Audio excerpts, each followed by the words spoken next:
The crystal chandelier glittered above the white tablecloth as waiters in crisp black uniforms circled with silver trays of appetizers. Richardson's was Boston's most exclusive restaurant, the kind of place where reservations were hereditary and the menu didn't list prices. I adjusted my tie nervously, feeling like an imposter despite my carefully tailored suit. Across from me, Sophie smiled encouragingly, reaching under the table to squeeze my hand. We'd been dating for 2 years, but this was my first formal introduction to her extended family. Her father, Gregory Davidson, sat at the head of the table, occasionally checking his Patek Philippe watch as if our dinner was cutting into more important engagements. "So, Michael," he began after the sommelier had poured an expensive Bordeaux for everyone except my parents, who had requested water. "Sophia tells me you're a teacher?" He pronounced the word as if describing an exotic disease. "Yes, sir. High school physics at Westridge Academy." "Admirable." He nodded, not looking admirable at all. "Starting salary for teachers these days is what, 40,000? 47 actually," I corrected politely, "plus summers for research." Gregory exchanged glances with his brother Charles, a hedge fund manager whose Ferrari was probably being valeted outside. "Research. I see." My parents sat quietly across the table. Dad in his dependable navy suit that he wore to church and special occasions, Mom in a simple dress she'd bought on sale at Macy's. They looked uncomfortable but dignified, determined to make a good impression despite the obvious wealth disparity. "And your family business is?" Gregory turned to my father, eyebrows raised. "Robert owns a hardware store," my mother answered proudly. "Callahan's Hardware, in Worcester. It's been in the family for 3 generations." Charles nearly choked on his wine. "A hardware store. Quaint. Very entrepreneurial," added Gregory's wife Victoria, her diamond earrings catching the light as she tilted her head condescendingly. I felt heat rising in my face, but Sophia jumped in. "Michael's father gives incredible advice. He helped us fix up our apartment last summer." "I'm sure he did." Gregory nodded, signaling for more wine. "Though I imagine you'll be moving somewhere more suitable once you're married. Perhaps that high-rise development near the financial district?" "I know the developer." "We're happy where we are," Sophia replied firmly. We'd had this conversation before. Her parents couldn't understand why their Stanford-educated daughter chose to live in a modest apartment on a teacher's salary when she could easily join her father's investment firm. "So, Mr. Callahan," Charles leaned forward, swirling his wine, "do you find that people still shop at local hardware stores? With the big box retailers everywhere these days." My father smiled mildly. "We do all right. Our customers appreciate personal service and expertise." "I'll bet they do," Gregory chuckled. "Though I can't imagine the margins are anything to write home about." Victoria touched her pearl necklace delicately. "Do you handle the accounting yourself, or?" "My wife manages the books," Dad replied, nodding toward Mom. "Sarah has always had a head for numbers." "How resourceful," Victoria smiled thinly, "keeping it all in the family." As the appetizers arrived, Sophia's cousin Bradley, fresh from his MBA at Wharton, decided to join in. "A teacher's salary in Boston. How do you even survive?" The table erupted in laughter, and I felt Sophia's hand tighten around mine under the tablecloth. My parents exchanged a glance but said nothing. "We manage just fine," I said evenly. "Oh, I'm sure you manage," Gregory chuckled, making air quotes. "But marriage is expensive, and children even more so." Sophia was raised with certain standards. "Dad," Sophia warned, but Gregory waved her off. "It's a legitimate concern, Princess. Michael seems like a wonderful young man, but practical matters matter. The Davidsons have certain financial expectations." My phone buzzed in my pocket. I would have ignored it, but the screen showed my father's office number, strange for a Friday evening. "I'm sorry, I should take this. It might be important." I excused myself and stepped away from the table. "Michael? It's Dad. Everything okay?" "Yes, but I need to speak with you and Mr. Davidson. Something's come up with his loan application." I frowned, confused. "His what?" "His loan application. To the foundation. Could you put me on speaker when you get back to the table?" Sure, Dad." When I returned, the conversation had moved on to Bradley's new position at Goldman Sachs. I cleared my throat.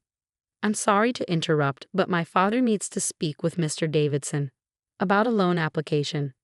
Gregory's fork clattered against his plate. "What loan application?" He asked me to put him on speaker, I said, still confused. I set my phone in the center of the table and pressed the speaker button. Mr. Davidson, Robert Callahan here. I apologize for interrupting your dinner. Gregory straightened his tie, composing himself. Callahan, what's this about a loan application? There must be some mistake. No mistake, sir.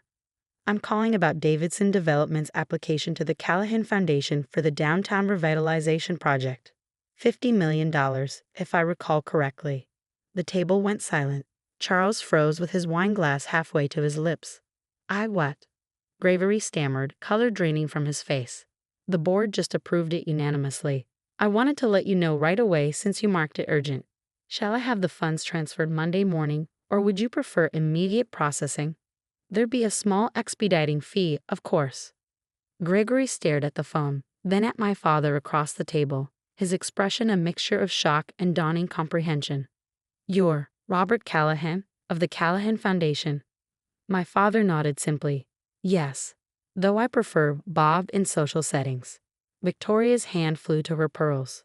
The Callahan Foundation that funded the new wing at Mass General? That owns half the waterfront. 30% of the waterfront, my mother corrected gently. We've diversified in recent years. I sat frozen, as confused as everyone else at the table. The Callahan Foundation. My parents had never mentioned any foundation. Mr. Davidson. My father's voice continued from the speaker. About that transfer. Gregory swallowed hard. Monday is fine, Mr. Callahan. Thank you. Excellent. We can discuss details at the board reception next week. Sarah and I look forward to seeing you there. Enjoy your dinner. The call ended, leaving an awkward silence broken only by the ambient restaurant noise around us. Charles was the first to recover, forcing a laugh that sounded more like a cough. Well, Robert, you've been holding out on us. My father took a sip of water. Not at all. You simply never asked about the foundation. We like to keep the hardware store as our public face. Keeps us grounded. The hardware store is a cover? Bradley asked incredulously.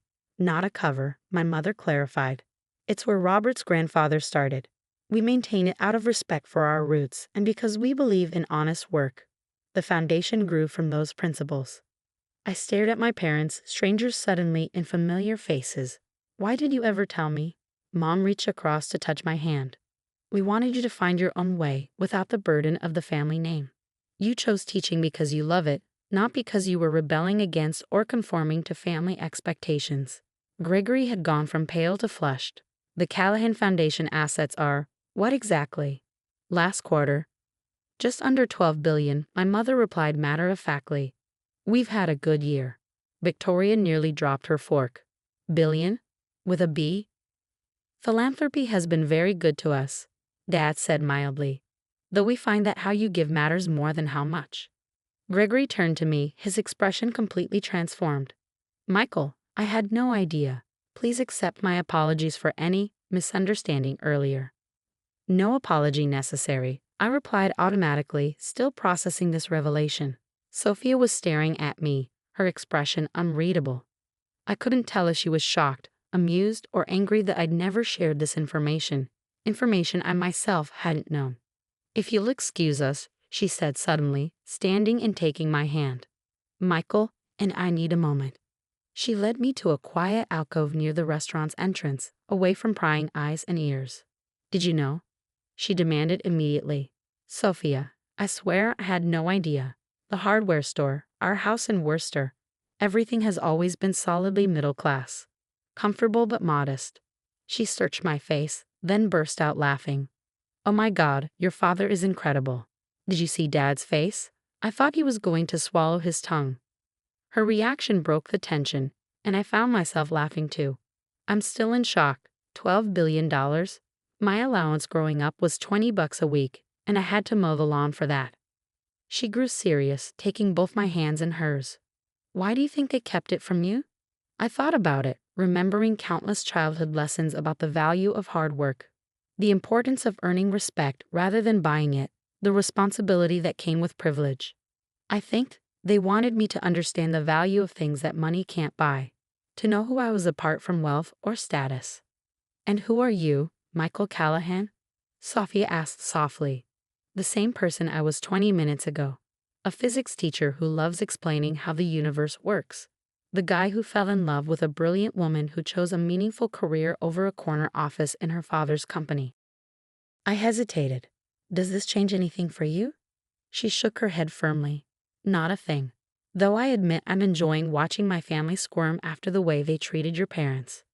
When we returned to the table, the dynamic had shifted dramatically. Gregory was engaged in animated conversation with my father about community development initiatives. Victoria was showing my mother pictures of her charity committee's recent gala, while Charles and Bradley listened attentively to every word my parents spoke. As we took our seats, Gregory raised his glass. A toast to Michael and Sophia, and to new family connections that promised to be enlightening. The evening continued with newfound warmth, though I noticed my parents remained exactly as they had been, polite, unpretentious, and quietly dignified. They answered questions about the Foundation's work without boasting, deflected inquiries about their personal wealth, and consistently steered conversations toward community impact rather than financial returns. After dessert, as we waited for the valet to bring around our cars, my father pulled me aside. Son, I owe you an explanation. You think, I replied, but without anger. He smiled apologetically. Your grandfather built something remarkable from that little hardware store, not just a business, but a philosophy about wealth and responsibility. When he established the foundation, he was clear about its purpose: to do good quietly, without seeking recognition or power. So you let me believe we were just ordinary? There's no such thing as just ordinary, Michael. Every person has value independent of their bank account. We wanted you to know your own worth before you knew your inheritance. And when were you planning to tell me? After the wedding, actually. We have a whole presentation prepared, he chuckled. Though I admit, I accelerated the timeline a bit tonight. I couldn't sit there and watch that man dismiss you and your mother. I shook my head, amazed. All these years, I've been applying for scholarships, working summer jobs, budgeting carefully. And those experiences shaped you into someone who understands the value of education, hard work, and financial responsibility. Would you trade that understanding for a childhood of privilege? Before I could answer, the Davidson family approached, led by Gregory with an entirely new demeanor. Robert, Sarah, we'd love to have you over to the house soon. Perhaps next weekend. A small gathering, just family. That sounds lovely, my mother replied graciously. Though we'd be equally happy to host you at our home in Worcester. It's modest, but the garden is beautiful this time of year. Victoria, who had probably never set foot in a suburb like Worcester in her life, nodded enthusiastically. We'd be delighted. Wouldn't we, Gregory? As we said our goodbyes, Sophia squeezed my hand and whispered, Your parents are amazing. They really are, I agreed, watching as they climbed into their 10-year-old Volvo. A car they clearly could have replaced with a fleet of luxury vehicles at any time. On the drive home, I called my parents on speakerphone so Sophia could hear. So, $12 billion? I asked without preamble. My mother laughed. 11.8 technically, and most of it is in the foundation, committed to various causes. But still, I was still struggling to reconcile this new reality with my understanding of my family. Michael, my father said gently, nothing important has changed. We're still the same people with the same values. The only difference is that now you understand the responsibility that will eventually be yours. The hardware store is a profitable small business that employs 15 people and serves a community that would otherwise have to drive 20 minutes to a big box store. It matters, son. Sophia leaned toward the phone. Mr. and Mrs. Callahan, I just want to say, thank you for raising someone who chose to teach because he loves it, not because he had to. We're the ones who should be thanking you, Sophia, my mother replied warmly, for loving our son when all you knew was that he was a teacher from a family that owned a hardware store. After we hung up, Sophia and I drove in contemplative silence for a while. Does it bother you? I finally asked. That I never knew. That I can't even claim I was rejecting wealth on principle. I just had no idea it existed. She considered this. What bothers me is thinking about how differently my family would have treated you if they'd known from the beginning. How differently they might have treated someone else in your position who didn't happen to have a secret fortune. Me too, I admitted. So what now? Do you quit teaching and join the family foundation? I shook my head firmly. Absolutely not. I love my job. Though I might talk to my parents about establishing a scholarship fund for students interested in STEM education. She smiled. That sounds perfect. Later that night, after dropping Sophia at her apartment, I drove to my own modest one-bedroom, seeing it through new eyes. I could move tomorrow to a penthouse, buy a sports car, live a completely different life. The possibility was dizzying. Instead, I made myself a cup of tea and called my parents again. I need to understand everything, I told them. The foundation, the responsibilities, the expectations. If I'm going to be part of this legacy, I want to do it right. My father's voice was warm with pride. That's exactly what we hoped you'd say. Come home this weekend, we'll start at the beginning. And Sophia. Bring her, my mother said without hesitation. She's family now. As I hung up, I realized that while my understanding of my family had been upended, the core truths remained unchanged. My parents had always valued character over wealth, service over status, and genuine connections over social climbing. The revelation of our financial situation didn't change who we were. It just added responsibility to the values they'd already instilled. 3 months later, Sophia and I were married in a ceremony that balanced elegance with meaning. The Davidson family, still slightly shell-shocked by the revelation of the Callahan fortune, had become noticeably more humble. Gregory had even started showing genuine interest in community development beyond its profit potential. At the reception, my father clinked his glass for the traditional toast. Guests fell silent, many of them still adjusting to the idea that unassuming Robert Callahan from a hardware store was actually Robert Callahan of the Callahan Foundation. When Sarah and I decided to keep our foundation work separate from our family life, he began, we did so believing that wealth should be a tool for good, not a measure of worth. We wanted Michael to define himself by his character, not his inheritance. He turned to me and Sophia. Today, as we celebrate your marriage, we couldn't be prouder of the choice you made, to find someone who values you for exactly who you are, not what you have. He raised his glass. May you build a life together that remains true to itself, regardless of circumstance. And may you always remember that the greatest fortune isn't measured in dollars, but in how many lives you touch for the better. As glasses raised around the room, I caught Gregory Davidson's eye. The arrogance that had so defined him at our first dinner had given way to something resembling respect, not for the Callahan wealth, but perhaps finally for the Callahan values. And that, I realized, was the point of my parents' long deception, to ensure that when the truth eventually emerged, we would all understand that true worth had nothing to do with net worth at all. The steam from the kitchen couldn't mask the emptiness of my dining room. 6 months after inheriting my mother's restaurant, Golden Lotus, I was failing. Only 3 tables were occupied during what should have been the dinner rush, and I knew exactly who to blame, myself. Table 4 says their dumplings are too dry, Jenny, my last remaining waitress, whispered as she hurried past.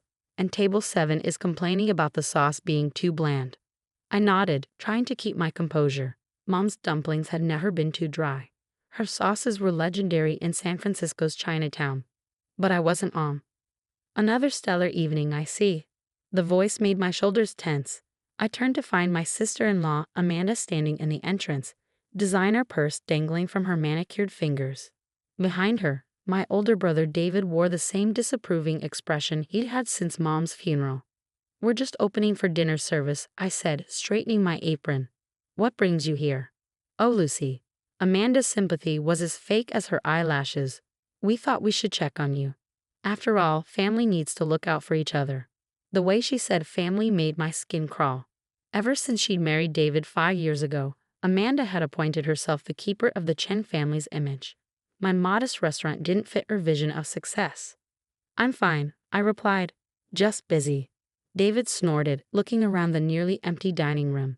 Yes, I can see how overwhelmed you are with customers. They followed me as I moved through the restaurant, Amanda's heels clicking on the worn wooden floors Mom had loved so much. Every step felt like an invasion. The paint is peeling, Amanda noted, running a finger along the wall. And these decorations, they're so dated. When was the last time you updated anything? Mom liked it this way. Mom's gone, Lucy. David's voice was sharp, and she clearly made a mistake leaving you the restaurant. The words hit harder than he probably intended, or maybe he meant them to hurt. David had never understood why Mom left Golden Lotus to me instead of him. He was the successful one, Stanford Business School, executive position, house in Pacific Heights. I was just the daughter who dropped out of college to help Mom run her little restaurant. Actually, Amanda said, her tone dripping with false concern, that's why we're here. We want to help. She pulled a document from her designer bag, laying it on one of the empty tables. We had several interested buyers look at the property. The location alone is worth a fortune. This offer here, she pointed to a number that made my eyes widen, would set you up nicely. You could go back to school, start fresh. I stared at the paper, feeling slightly sick. You've been showing my restaurant to buyers? Be reasonable, Lucy. David stepped closer. You're drowning here. The food isn't the same. The customers are leaving, and let's be honest, you never had Mom's talent. She would hate seeing her life's work decline like this. Get out. My voice was quiet but firm. Lucy. Get out. Amanda gathered her papers with an exaggerated sigh. We're trying to help you. Think about it. The offer expires next week. After they left, I retreated to the kitchen, my sanctuary. The familiar scents of ginger and garlic should have been comforting. But tonight they just reminded me of everything I was losing. Mom had opened Golden Lotus 30 years ago, armed with nothing but her recipes and determination. She'd built it into one of Chinatown's most beloved restaurants. Celebrities had dined here. Food critics raved about her secret sauces. Even through the worst of times, Dad leaving, the recession, the pandemic, she kept the doors open. Now, 6 months after her death, I was watching it all slip away. Lucy? Jenny poked her head in. Table 4 wants to speak to the owner. Probably another complaint. I wiped my hands, straightened my shoulders, and headed out. The elderly couple at table 4 looked vaguely familiar. Regular customers, maybe from Mom's time. Are you Margaret Chen's daughter? The woman asked as I approached. I nodded, bracing for criticism. We've been coming here for 20 years, she said. Your mother's dumplings got us through some hard times. She hesitated. Dear, the food tonight. It's not the same. I know, my voice cracked slightly. I'm trying, but... Have you checked her recipe box? The man interrupted. The special one in the kitchen safe. I blinked. What safe? They exchanged glances. Margaret never told you about the safe behind the Lucky Cat. My heart started racing. The Lucky Cat, a gaudy golden statue that had sat on Mom's kitchen shelf for as long as I could remember. She'd always said it was watching over her secrets. I thought she was joking. Back in the kitchen, I approached a shelf where the cat had sat for decades. Sure enough, behind where it rested was a slight discoloration in the paint. Heart pounding, I carefully moved the heavy statue. There it was, a small wall safe, painted to match the kitchen walls perfectly. But what was the combination? I tried Mom's birthday. Wrong. The restaurant's opening date. Wrong again. My birthday, David's birthday, even Dad's birthday. Nothing worked. Frustrated, I slumped against the wall. The kitchen felt different now, charged with possibility and mystery. What had Mom hidden away? Why hadn't she told me about it? Then I remembered something. A conversation from years ago, when I was helping prep for the dinner service. Every great chef has a secret, Mom had said, chopping ginger with practiced precision. Something that makes their food special. Know what mine is? Your recipes? I guessed. She'd smile mysteriously. No, little Lotus. The secret is love. And do you know when I first fell in love with cooking? When? December 12, 1982. The day my mother taught me to make dumplings. With trembling fingers, I turned to the safe. 12 to 1282. The lock clicked open. Inside was a small red box, the kind used for jewelry, and an envelope with my name on it. The envelope contained a letter in Mom's elegant handwriting. My dearest Lucy, if you're reading this, then you've discovered my final secret. I always knew you would when the time was right. The restaurant is struggling, isn't it? You're trying to recreate my recipes, but something's missing. The customers can taste it. Your brother is probably pushing you to sell. Don't. What's in this box is more valuable than any real estate offer. It's my legacy, not just recipes, but the heart of Golden Lotus. The secret that made people line up around the block, that won awards, that built our family's dream. But before you open it, remember this. A recipe is just instructions on paper. The magic comes from the cook's heart. You have always had my heart, Lucy. That's why I left you the restaurant. Not because you were the better chef, but because you understand that food is about more than technique. It's about love, memory, and the courage to keep trying until you get it right. Now open the box, my little lotus, and show them what you can do. All my love, Mom. With shaking hands, I opened the red box. Inside was a small key and another note. For the box in my old office closet. Everything you need is there. Make me proud. I clutched the key to my chest, tears streaming down my face. In the dining room, I could hear more customers leaving. Tomorrow, David and Amanda would probably return with more offers, more pressure to sell. But they didn't know what I had just found. Mom's final gift wasn't just recipes, it was a chance to prove myself, to save her legacy, to show everyone that she'd been right to trust me with Golden Lotus. I looked at my reflection in the stainless steel of the kitchen counter. For the first time in months, I saw not just grief and uncertainty, but determination. Jenny, I called out. After closing, I need your help with something. Tomorrow would change everything. The question was I ready for what Mom had left me to discover? Part 2, The Heart of Golden Lotus. Mom's office hadn't been touched since the day she died. Walking in after closing time, with only Jenny beside me, felt like stepping into a time capsule. The air still held traces of Mom's jasmine perfume, mixed with the scents of spices that had permeated the walls over decades. Are you sure you want me here? Jenny asked softly. This seems private. I squeezed her hand. You've stuck with me through everything. Your family now. The closet was small, tucked behind Mom's desk. Inside, beneath a stack of old menus and aprons, sat a wooden box with a small keyhole. The key from the safe fit perfectly. Oh my God, Jenny breathed as I opened the lid. Inside was a collection of worn notebooks, their pages yellow with age and spotted with soft stains. Each one was filled with Mom's handwriting, not just recipes, but stories, secrets, techniques passed down through generations. But there was something else. Photographs, newspaper clippings, and letters documenting Golden Lotus's history.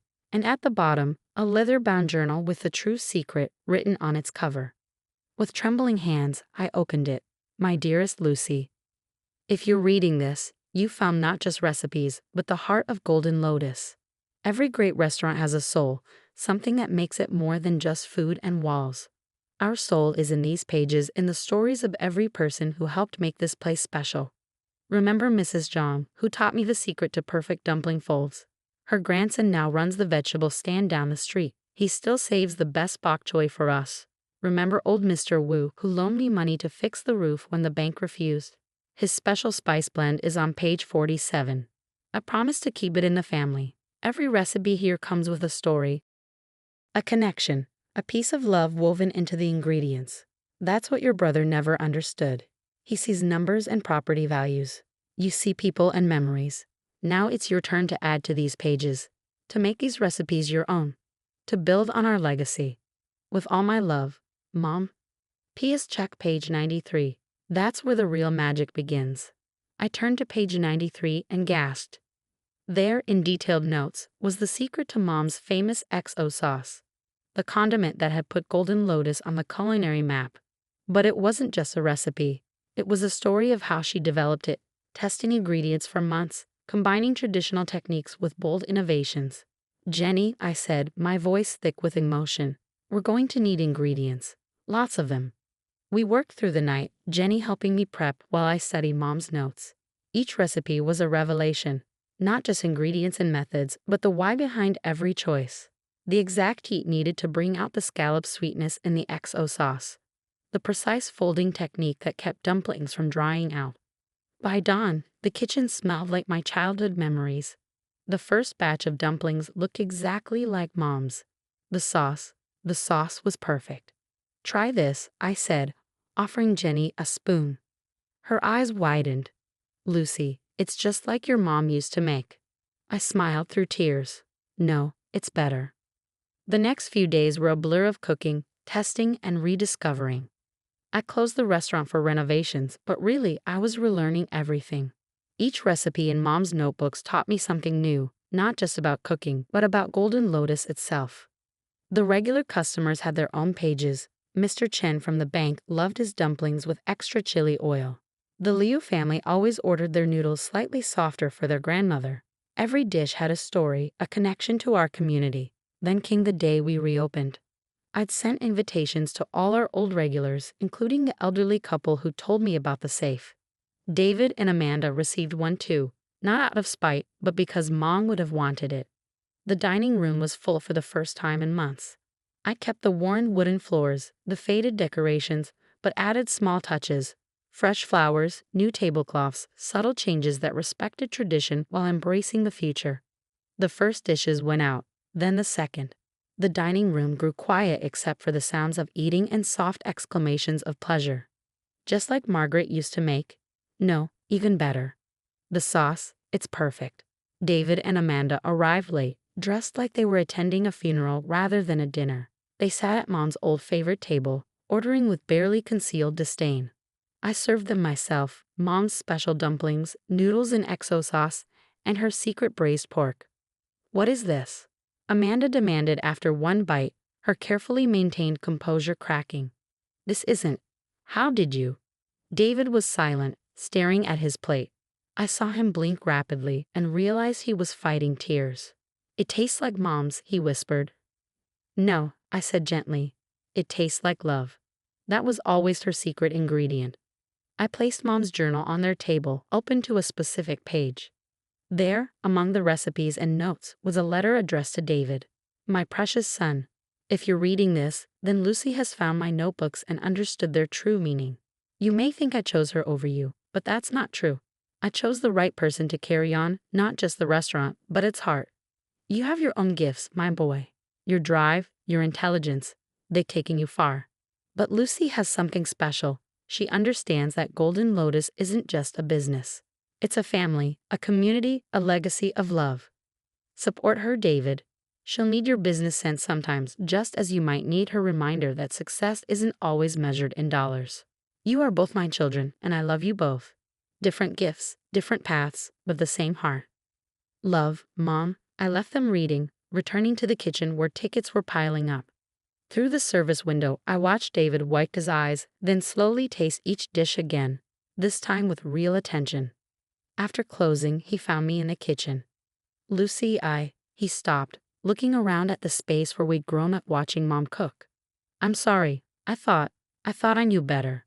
"I know." I touched his arm gently. "Want to learn how to make the dumplings?" Mom left instructions for both of us. He managed a small smile. "Maybe next time, but I do have some ideas about expanding the business. If you're interested." "Expanding?" "Golden Lotus sauces. Packaged for retail. Your recipes, my business connections. Mom would have loved it." I thought about the notebooks, full of family secrets and community connections. Let me think about it. Whatever we do, we have to do it right. For Mom. In the months that followed, Golden Lotus flourished. Not just survived, but truly thrived. The dining room was full every night, now with a mix of old regulars and new faces. We started a cooking class on Sundays, sharing some of Mom's simpler recipes with the community. David and I eventually did launch the sauce business, but we did it carefully, maintaining the quality Mom would have demanded. Amanda learned to make dumplings, though she complained about the flour under her manicured nails. The lucky cat still sits on its shelf in the kitchen, guarding its secrets. The safe behind it is empty now, its treasure distributed through the notebooks I use every day, adding my own notes alongside Mom's. Last week, a food critic from the Chronicle came in. His review made me cry. Golden Lotus has managed the impossible, honoring a beloved legacy while creating something new and vibrant. The classic dishes taste exactly as I remember from Margaret Chen's day, yet somehow even better. Her daughter Lucy has discovered what every great chef knows, that the secret ingredient in memorable food isn't in any recipe, it's in the heart of the person cooking it. Mom would have loved that review. Not for the praise, but for the understanding. Every night before service, I touch the lucky cat for good fortune, just like Mom used to do. Sometimes, in the quiet moments before the dinner rush, I swear I can feel her presence in the steam rising from the woks, in the rhythm of chopping vegetables, in the laughter of guests enjoying their meals. The recipes she left weren't just about food. They were about legacy, family, and the courage to believe in yourself. Every dish we serve carries a piece of that legacy, a blend of tradition and innovation, of memory and possibility. David stops by most Sundays now, sometimes rolling up his sleeves to help in the kitchen. He's not very good at dumpling folding yet, but he's learning. More importantly, he's understanding what Mom knew all along, that true success isn't measured in profit margins, but in the smiles of satisfied customers and the warmth of family working together. As for me, I've started my own notebook, adding new recipes alongside Mom's classics. Someday, I'll pass these books on to the next generation, along with the most important lesson Mom taught us, that the greatest achievements come not from proving others wrong, but from proving yourself right. The lucky cat watches over it all, guarding not just recipes now, but the true heart of Golden Lotus, a legacy of love, served one dish at a time.